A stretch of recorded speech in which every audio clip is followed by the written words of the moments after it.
大家好，我是戴眼镜拿着话筒的阿拉斯加偏偏，今天继续给大家说漫威钢铁侠2剧情紧接前作。一开场，妮妮就穿着最新战甲老铁4号从天而降，来到斯塔克工业的大型博览会，出尽了风头。当然，现场的吃瓜群众里少不了漫威的万年酱油老吕头。妮妮走出会场，遇到了一个性感的小姐姐。你以为和前作一样，又是一上来就滚床单的套路吗？人家这个小姐姐是来给妮妮送法院传票的。没错，堂堂斯塔克工业老板钢铁侠妮妮被告了，而且原告就是美国国家军事委员会，他们要求妮妮把关于战甲的所有资料全部上交国家，如果不交就是不爱国。跟网上键盘侠那一套还挺像的。这个当官的还找了铁柱做证人，铁柱跟妮妮一样，也是和军方合作的军火商，但是没妮妮高，没妮妮富，没妮妮帅，自然是对妮妮各种羡慕嫉妒恨。他们妮妮什么场面没见过，直接硬怼铁柱和官员，还现场黑进了政府的系统，曝光了铁柱背地里伪造钢铁侠进行非法军事实验的视频，然后霸气回应：你们回家喝奶去吧，老子一个人就能维护世界和平。然而妮妮其实并没有表面这么风光，她维持生命和给机甲提供能源的反应炉是用靶元素做的，长期使用导致了妮妮靶元素中毒。知道自己命不久矣的妮妮把公司 CEO 的位子让给了小辣椒，既然小辣椒要管理公司，那妮妮就必须再招一个女助理，然后就把目光聚焦到了来送合同的美女身上。美女说她叫娜塔莉·波特大，小名叫波波啊，真是人如其名，而且身手不凡。顺便一提，这个被波波用大腿夹住脖子的胖子，妮妮的好基友兼司机哈皮哥，其实就是这部电影的导演。连导演都给自己加这种福利戏份，制片人闹点啥绯闻也就见怪不怪了吧。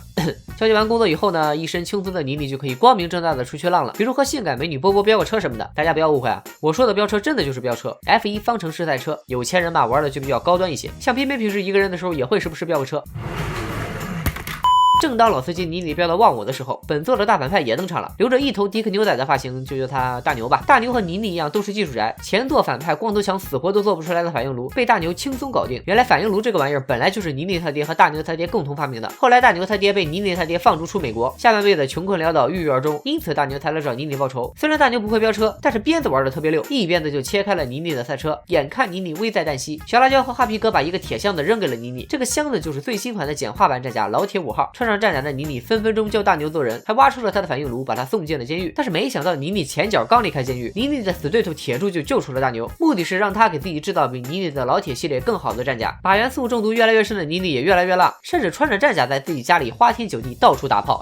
到处开炮。妮妮的老朋友罗德上校，以下简称老罗吧，他和小辣椒都不知道妮妮中毒的事儿，所以穿上了妮妮的旧衣服老铁2号，打算教训一下妮妮。两个男人用最原始的方式比比谁更硬。打完以后，妮妮眼看着老罗穿着自己的战甲离开，其实妮妮是故意让老罗把战甲拿走的，算是变相把自己这项技术遗产上交国家。第二天，我们的神盾局局长找到妮妮，妮妮这才发现波波居然是神盾局的特工，本名不叫娜塔莉·波特大，而是叫娜塔莎·罗曼诺夫，江湖人称黑寡妇，以下简称寡姐。局座告诉妮妮，你爹当年发现了一种新元素，可以完美替代靶元素，但是这种元素的能量太强大，对当时的世界来说太危险，所以你爹就把这个玩意儿藏起来了。聪明的妮妮很快就在斯塔克工业博览会的腐蚀图里发现了被藏起来的新元素方程式，利用新元素做了新款的无毒无公害反应炉。妮妮他爹都去世这么多年了，遗物还能救妮妮2次，一个是前作用来炸光头强的大型反应炉，一个是现在的新元素。所以说有一个非常有钱非常聪明的老爸大概是种什么样的体验，你们应该明白了吧。这时候大牛打电话告诉妮妮，说自己要搞一个大新闻，妮妮想追踪来源但没有成功，只查到了跟铁柱有关。铁柱这时候正向吃瓜群众们展示大牛给他做的新战甲，以及帮老罗改造的新款老铁2号，也就是战争机器。妮妮穿着最新的战甲老铁6号赶到，正要向铁柱逼问大牛的下落，没想到在场的所有战甲都向妮妮发起了攻击。这时候铁柱才明白自己被大牛忽悠了，所有战甲都被大牛远程遥控，包括老罗驾驶的战争机器。面对突然袭击，妮妮展现出了一位超级英雄强大的心理素质，非常淡定的选择了逃跑。据说妮妮顺手救下的这个戴着钢铁侠面具的孩子叫彼得·帕克，就是后来的蜘蛛侠。寡姐从铁柱口中逼问出了大牛的下落，决定单枪匹马去抓大牛，在导演的车上临时换了套紧身衣。导演，你这么加戏就有点过分了啊。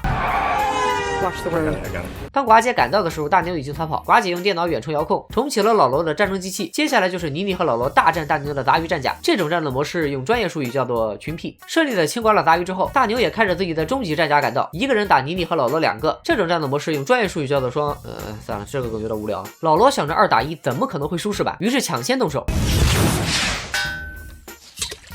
两个人用他们打友谊赛时用的那招